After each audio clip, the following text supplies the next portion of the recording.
কারো দলীয় স্বার্থ বাস্তবায়ন করা অন্তর্বর্তী সরকারের কাজ নয় মন্তব্য করে বিএনপির ভারপ্রাপ্ত চেয়ারম্যান তারেক রহমান বলেছেন, বিএনপি এই সরকারের উপর কোনো রকম চাপ দেওয়ার বদলে জুলাই সনদের ভিন্ন মতের জায়গাগুলোতে নোট অব ডিসেন্ট দিয়েছে।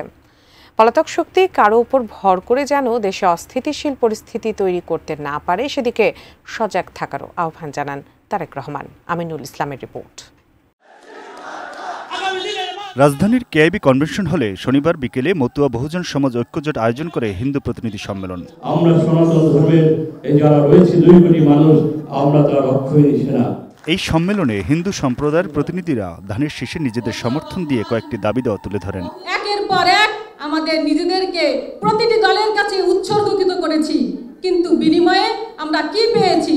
সংখ্যালঘু সম্প্রদায়ের কাছে ধানের শীষের পক্ষে ভোট চেয়ে বিএনপির মহাসচিব মির্জা ফখরুল ইসলাম আলমগীর বলেন, নিরাপদ বাংলাদেশে নিশ্চয়তা দেবে তার দল। আমরা বাংলাদেশে সত্যিকার অর্থে একটা নাগরিকের মর্যাদা নিয়ে বাঁচতে চাই, ঠিক কিনা?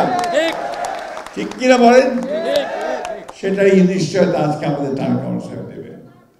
আমরা বাংলাদেশকে সেইভাবেই একটা গড়ে তুলতে চাই যেখানে সকল ধর্মের, সকল গোত্রের মানুষের সমান মর্যাদা থাকবে।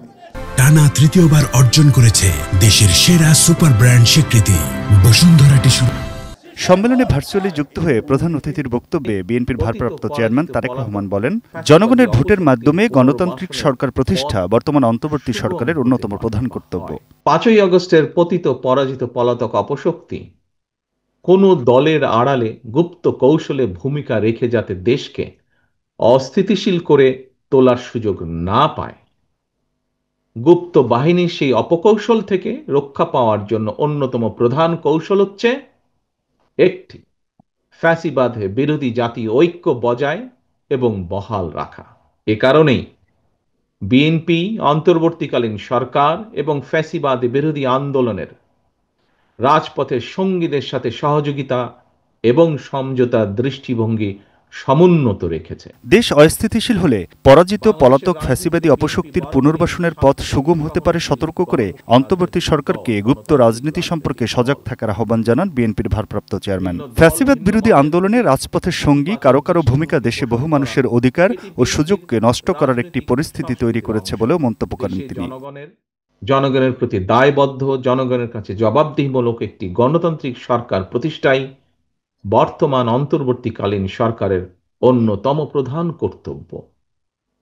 অবশ্যই কারো দলীয় স্বার্থ বাস্তবায়ন করা এই সরকারের কাজ নয় এবং এ কারণেই বিএনপি এই সরকারের প্রতি কোন রকম চাপ প্রয়োগ করার পরিবর্তে বরং ভিন্ন মতের জায়গাগুলোতে নোট অফ ডিসেন্ট, এটাকেই বিএনপি ডিসেন্ট ওয়ে বলে মনে করে।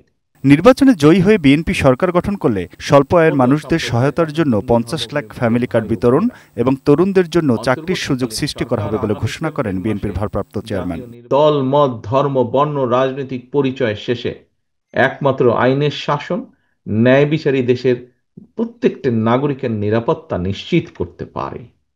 Aminul Islam, ATN news, Dhaka.